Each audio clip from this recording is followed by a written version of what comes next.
We will now begin panel 3, entitled Building Successful Local Partnerships.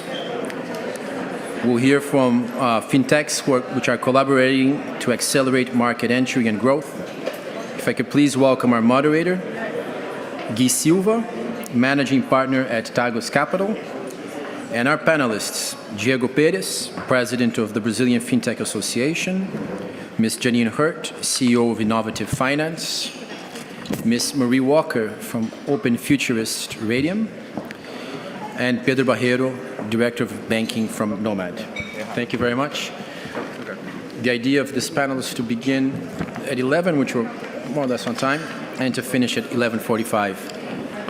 And as said before, we will have a networking lunch at 1 p.m. where we can continue the conversations. Thank you. Perfect. Thank you very much. I was just coordinating sitting there. So first of all, I'll introduce myself. First, my name is Silva. I'm general partner of Tagus Capital. It's great to be representing investors as well. I think I'm the only investor in the panel that invests in fintech and in the previous panels as well. So thank you very much, first of all, to the Brazilian Embassy to invite me for the first Brazil-UK Fintech Forum. It's the first of many, I'm sure, so congratulations.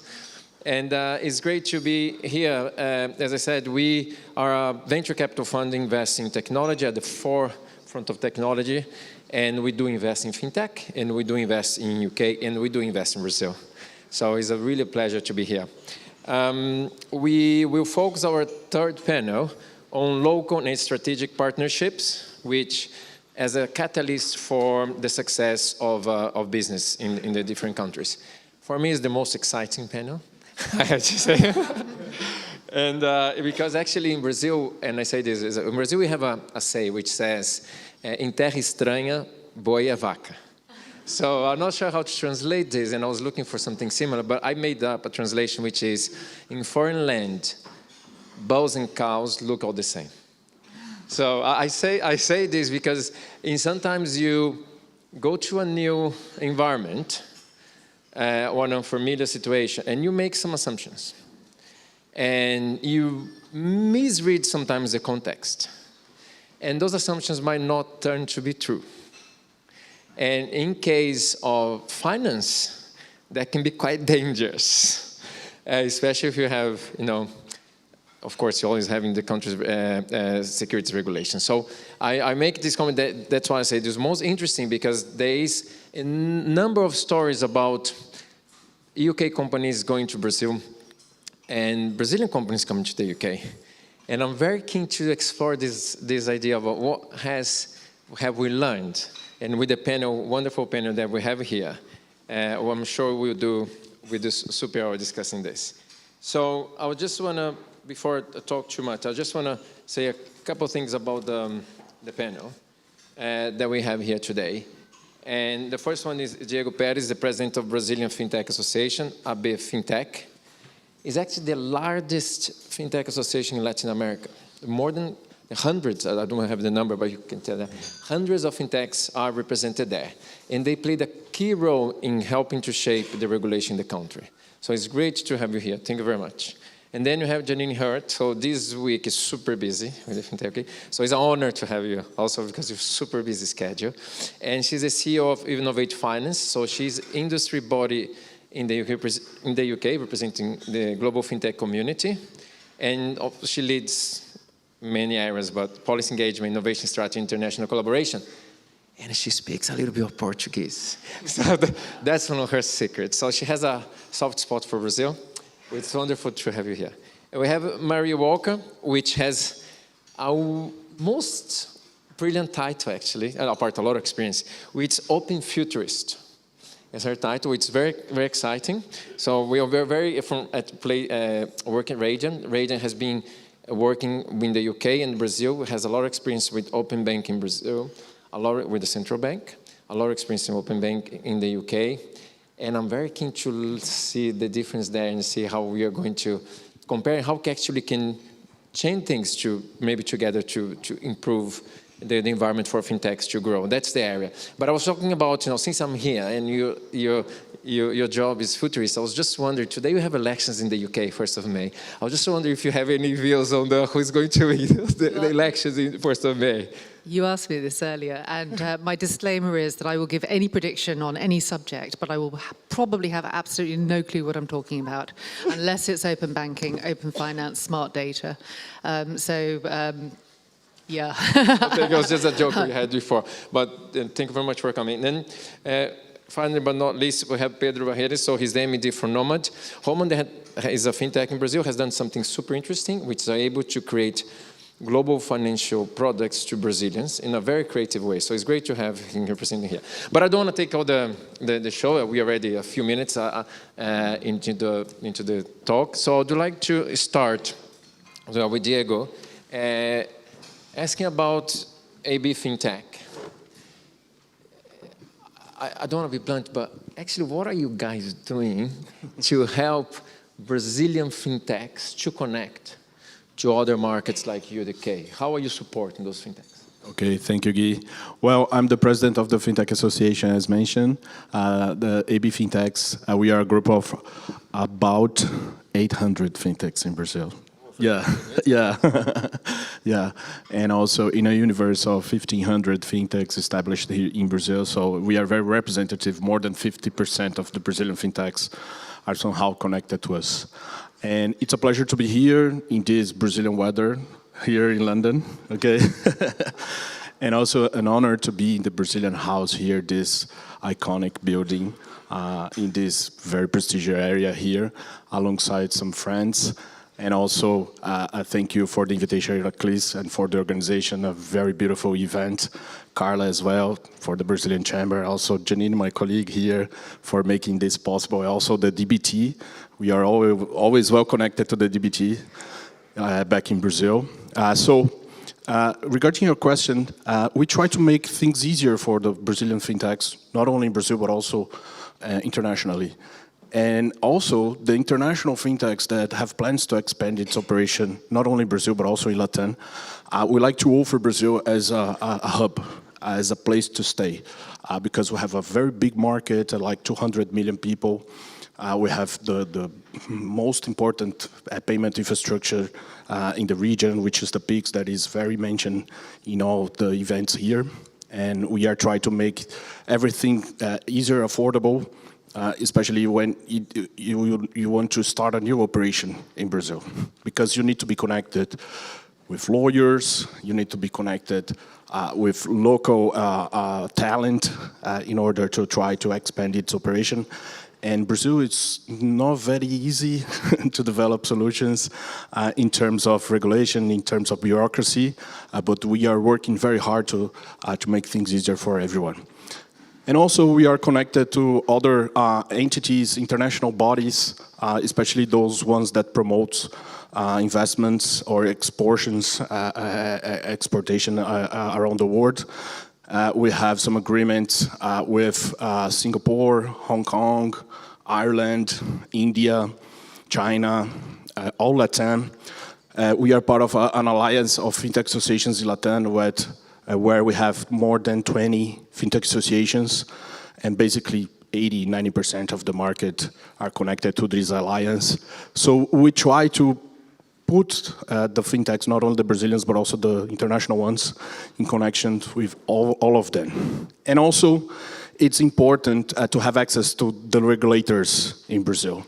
So we try to open doors for them to organize meetings, events, to put the key persons from Brazilian Central Bank, from the Brazilian Investment Commissions, or the Insurance Authority, to be connected to open conversations with Brazilian entrepreneurs and also the international ones that have the willingness to develop solutions or financial services in Brazil.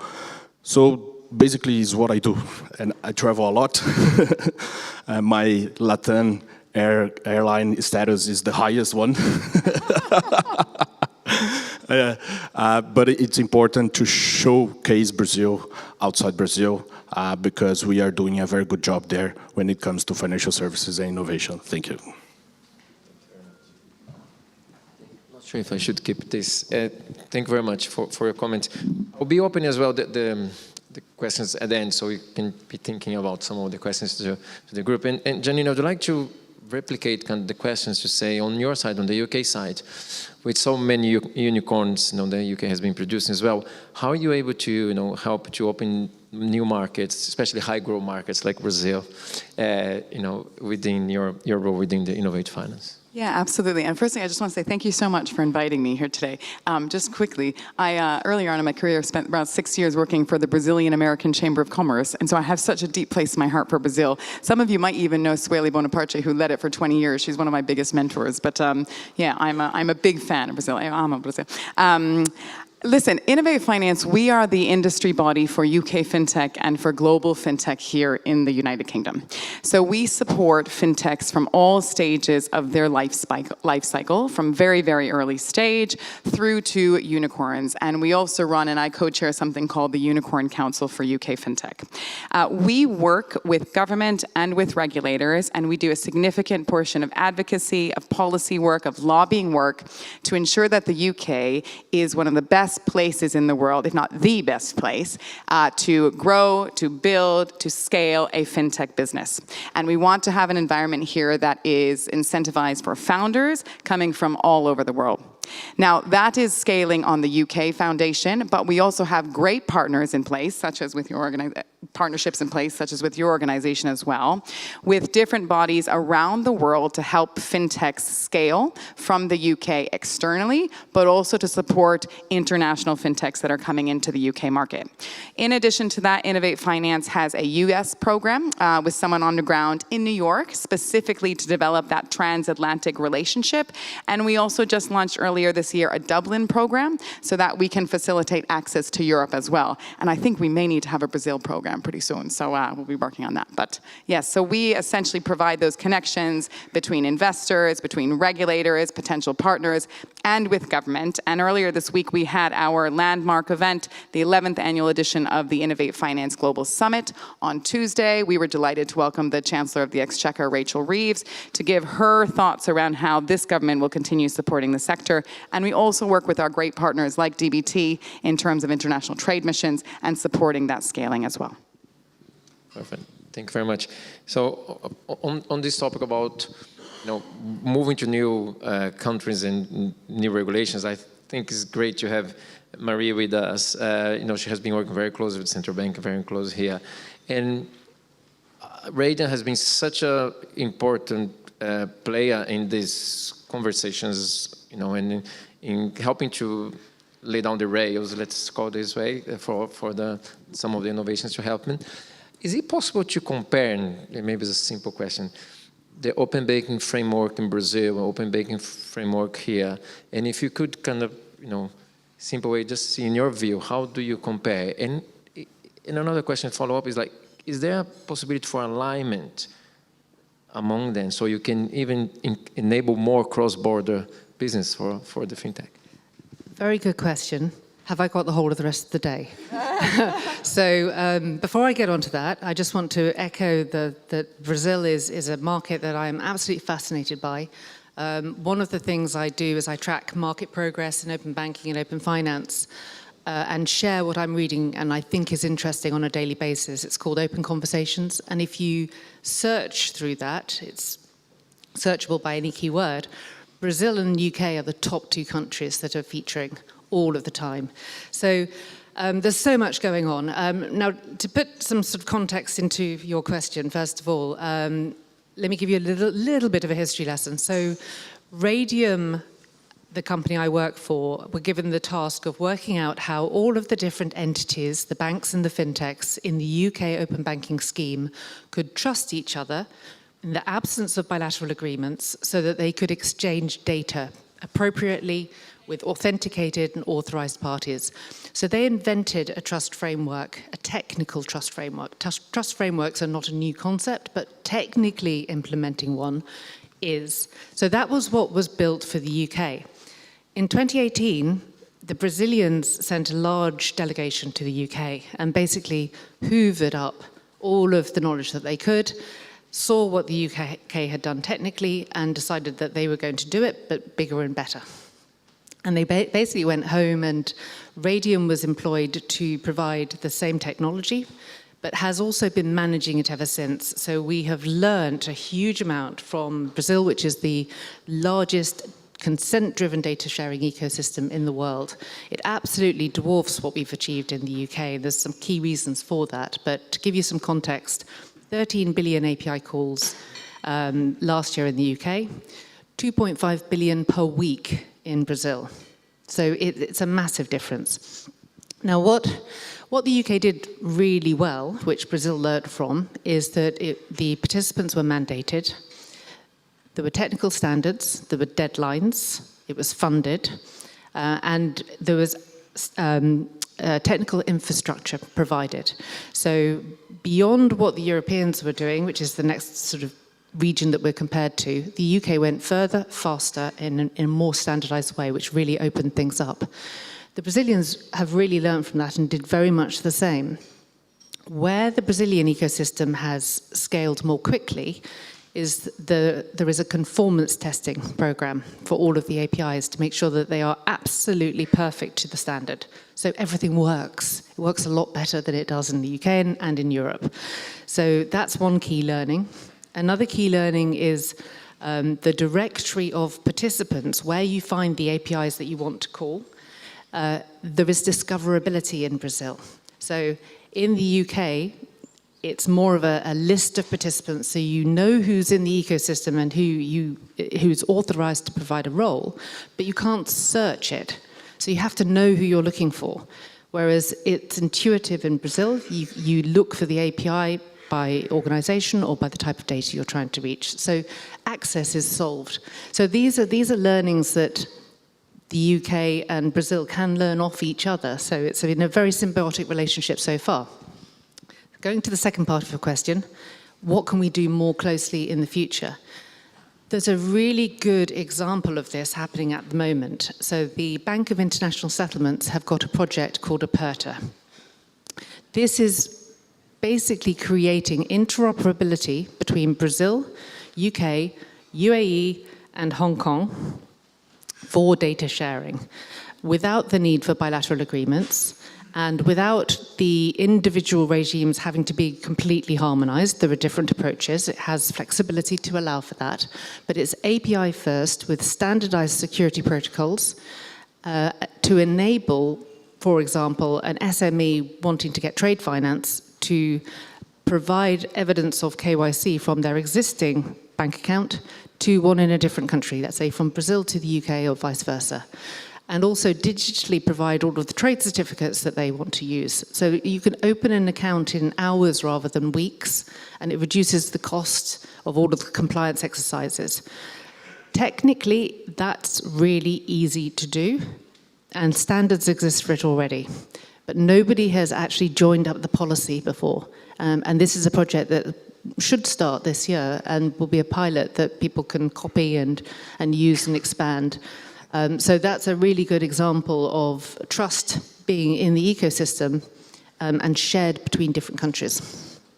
Excellent. Thank you very much. That's great. I have a follow-up question for you on that later. Then I think it's a great example. So Pedro, now for you, I think you have the hardest question, because now we can see we have two great organizations, no, supporting you, doing everything for you in Brazil, doing everything for you here abroad. We have already the rails, no, the Raidiam has helped you put. Now is on you. So share, with the audience, with us, what were the challenges that, despite all this put, what were the challenges that, regulatory and operational challenges that you face at Nomad, when you're trying to provide Brazilians to access everything we have been working here in terms of financial service? Yeah, pretty much easy, right? You build it and everybody just, it will jump in, yeah. No, jokes aside. So there's a lot of regulatory constraints still when you look into the frameworks of where you work. So fundamentally, what Nomad offers is to Brazilian residents to offer US services. When it comes to this, you have to manage both regulatory landscapes. So basically, you have to understand what Brazil requires for complying with all the Brazilian regulations in terms of compliance, KYC, and like the monetary services, but also thinking about what are the US requirements. And when we think about more global organizations, you also think about multiple of these regulatory requirements and regulatory landscapes that becomes more and more complex for you to serve customers. But when you think about this on a scale, it's not just about offering the services to your customers. Many organizations offer this from a long, long time, so you can see private big banks, they offer this to their private customers. But doing this at scale, offering to these, 2-3 million customers, then becomes a challenge because you have to manage both regulatory environment for two regulatory different frameworks with different needs, and still be able to manage everything in a way that your customer feels that they're just doing a Pix to your account, and they're just pushing one button and everything, and the money's there. So how you build this and how you build this experience for your customer, how you build the journey, and making this, the compliance requirements or the regulatory requirements a light touch for the customer is the challenge. And having these organizations to support and having like new techniques or new technologies being built to support reducing time frames of days to hours, or even money movement between countries from usually days to seconds, minutes, it's the big challenge. And building this infrastructure, it's what takes a lot of time. Having licenses multiple places, having the people who understand the requirements from multiple places, and advocating to your product, advocating to your customers, and advocating for, in our perspective, we offer customers to Brazilians, but in a US base. Going to the US regulators, say Brazilians are good people, they're not scammers, they're not fraudsters, so they're really in the need of a product that we provide them. So having this ability of pitching your product to the regulator and making them understand that you're not there to do any sort of gimmicks or anything, it's also very tricky and complex to manage. But we're talking about regulators. There's not only regulators, there's also banks, there's also all the participants of the financial markets. It's very challenging to manage all of these relationships and put them on a plate, and yet serves the customer on the experience that they want. Brazilians are becoming more and more accustomed to everything instant. Pix has made them very, I'm gonna say lazy, but yes, lazy. They want everything now and fast, and it's not like that when it comes to multiple regions and multiple countries and multiple currencies. So it is indeed a big challenge for managing all of it and still servicing the customer and making them happy and making them want to use it and you refer you and grow your business. Thank you very much. On this point, I'd like to follow up with you because you mentioned about the complexity of the relationship between regulators, banks, and all the stakeholders. And on the user side, what do you feel that in your experience was the key, element that attract the users actually from a user experience side? Yeah. Because you can have the infrastructure, you can have everything, but sometimes, as you said, you have everything, but then you're just missing the client, right? So, in your opinion, what did you guys do that actually worked out? It was a matter of providing access to that purpose. So, as many of you know, when it comes to Brazil, you cannot offer or access non-Brazilian services within national territory, meaning that you have to go offshore to offer USD accounts, to offer USD, accessing USD investments, so accessing New York Stock Exchange or capital markets in the US or in general. So fundamentally, this was a service provided by private banks, or this was a service provided by a very high-end customers or high net worth customers.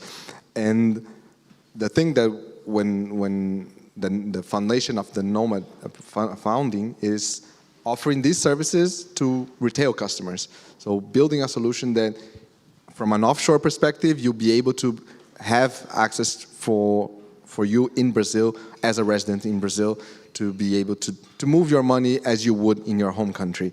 So that's the foundation of it. Still, there's a lot of opportunities in that segment, and still there's a lot of, I'm going to say constraints, but I see constraints as part of market opportunities for companies to build services that fit their customer needs. Thank you very much.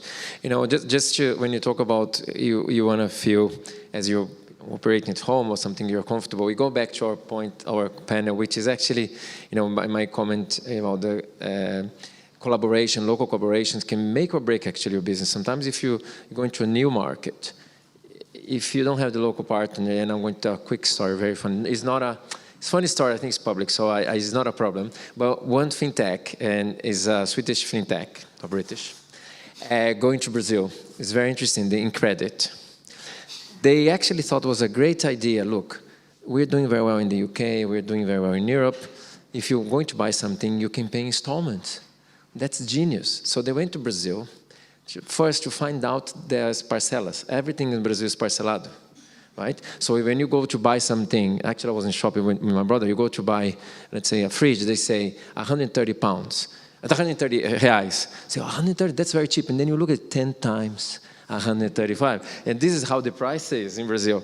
So the first kind of awakening that they had is that this product about installment is not super innovative, first in Brazil. Second, they were struggling to get any interaction. People didn't trust them. And so they went to talk to some local guys, and of course, ABFintech, and they went there and they got one consulting. And the guy came to them, was actually a head of another fintech, and said, you know what's the problem? That you guys know a lot about credit, but you don't drink a good coffee. Say, what do you mean don't drink coffee? Go to a meeting with you, like this meeting. You come here and start talking to business. Where's my cafezinho? Like, you're not even welcome to cafezinho. When you come to cafezinho, I go there with the tea on the side that I can help myself. But it's like soluble. Like, no one is going to come here, put a hot water and put soluble. You're not drinking the coffee, you're not understanding. Plus, you don't use emojis.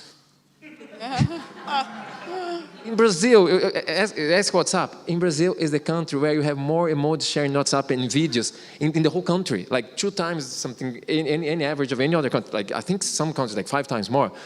Because you need to use like videos and emojis, like, it needs to be fun. You guys are super bored, no one is going to do anything with you. So, and this is a real story about, em terra estranha boi a vaca. And my point is that sometimes it's more detailed, like, it's not small, like, we as Brazilians know, offering a cafezinho is quite deep in a positive way. If you are a foreigner, it is important. Anyway, I'm saying this because on your comment and following up about, this question about relationship and trust, I want to go back to you, Maria, on trust, on building trust. And we had another example as well on the previous panel about Lucy Newton from eBury, that they bought a company in Brazil without going to Brazil, we're talking to the central bank, and there was a question of trust there. How are you going to replace, well, do you think there's a replacement of this digital trust that you were talking about before? Is there an area that they need to go hand in hand? How do you find this? In terms of enabling an ecosystem, if you have trust between 2 entities, then usually it's earned.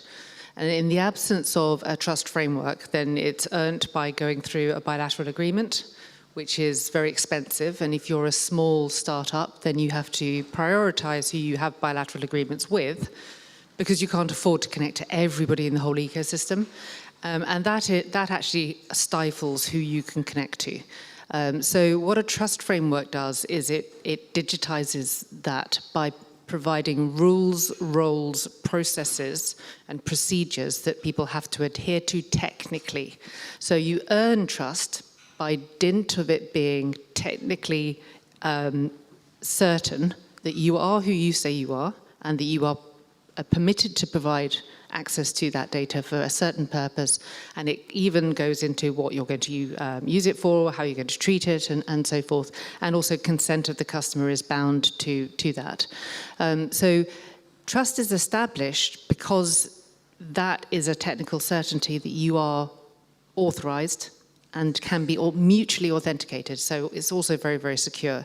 So that's what enables all of these fintechs and banks to engage with each other and concentrate on innovation rather than access and proving who they are and all of that sort of side of things. There's another element to this, which is trust with consumers. From a consumer perspective, there's multiple aspects to this. It's not an easy question to answer. Brand recognition plays a big role. If you don't know the entity that is asking to share you to share their data with your data with them, you're not likely to share it. Consent management, having visibility of what you're consenting to and the knowledge of how you're going to revoke that consent, and how you are going to remember who you consented with, so context. All of these things play a role. There's been a lot of discussion in the UK over the years about open banking, and firstly, the name's terrible. We all know that. Nobody wants to open up their bank account. But secondly, there's been a lot of discussion about whether we need to educate people as to what it is. And I've always been on the no, we don't side, because I think you just need to show people what it can do for them and what the benefit is and how secure it is. And if you're providing a use case that they buy into, then they are going to use it. This is why SMEs are the earliest adopters, because anything that saves a small business owner time and money, they will do. So I think there's the guardrails that the regulator provides, and there's a lot of work done on this in both countries. The governance structures, privacy, consent, all of these things are hard baked in to enable us all to offer products and services that people can trust. But then there's also making the value exchange there, making sure you're communicating that, using emojis, making it relatable. I mean, one of my favorite examples that is coming, pretty sure it's coming in the UK, is digitizing home buying. Anybody who's lived here for any time will know that it's really, really painful buying a house in the UK. So what we're looking to do with smart data is to make it a digital process.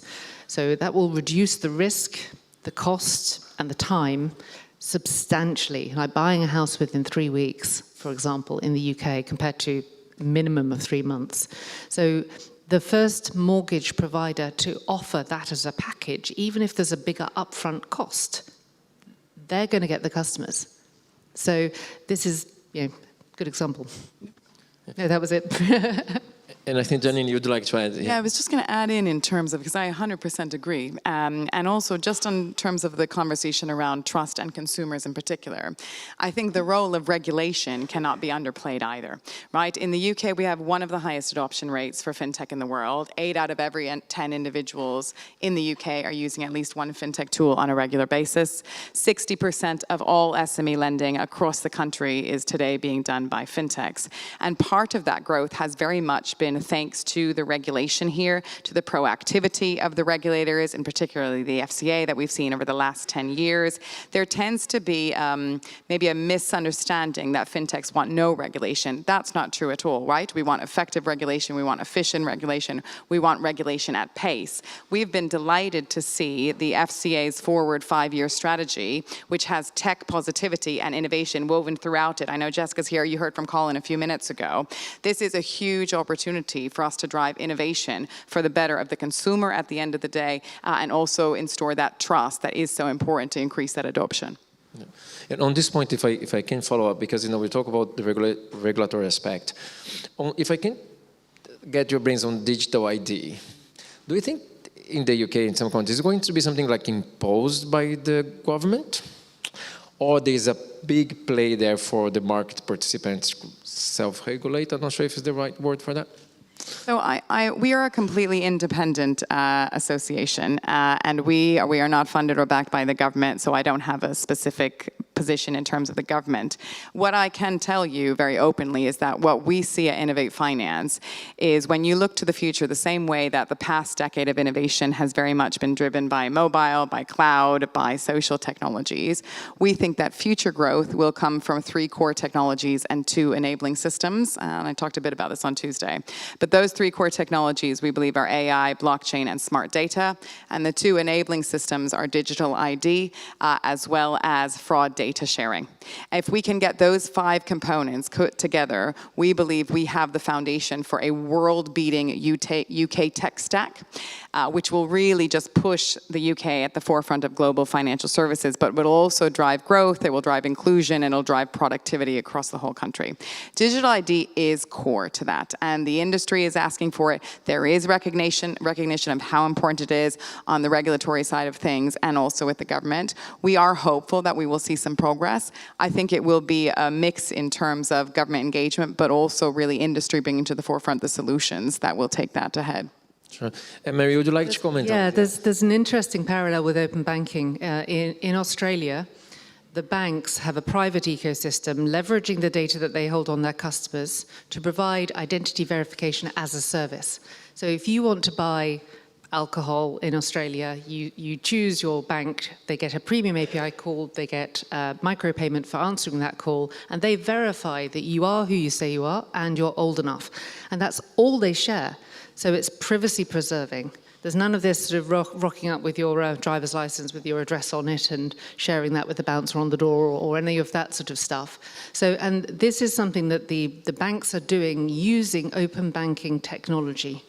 So there are lots of private schemes that could come, but I completely agree with what Janine said. One of our biggest jealousies in the UK is your Brazilian digital identity. It's a huge enabler. Thank you. And talk about, Brazilian successes. And we have here a man who talks to 800 fintechs on the ground. And we heard before from José Luis about the fact that in Brazil, you ultimate beneficial owner of the owner of the company does not have a limited liability, is a full liability. This is a big thing, very big thing, especially for investors. And anyway, is a big thing. And I was just wondering, this is something that if you're trying to go there without a local partner, trying to understanding how the market works, it's quite challenging. Now, from your experience in these 800 people that you talk, business leaders that you talk, what are the key tips that you give to someone in the UK, fintech in the UK, trying to Brazil, doesn't need to learn everything from scratch. Maybe from you, 2 or 3 tips, pay attention to those 2 or 3 things that help them a lot, please. Well, the first tip I would say is to be part of the ABFintechs because we make things easier for them. Yeah. Also, is to be in partnership with local facilitators, especially law firms, tax consultancy, and also tech providers. We are a very strong movement in Brazil that call bank as a service the BaaS. As Luis here, we're going to speak a bit more in the coming panel. And it's important for you to understand the regulatory frameworks, the legal frameworks, and try to proper initiate the operation. And usually you start with a partner, a local partner, a tech provider.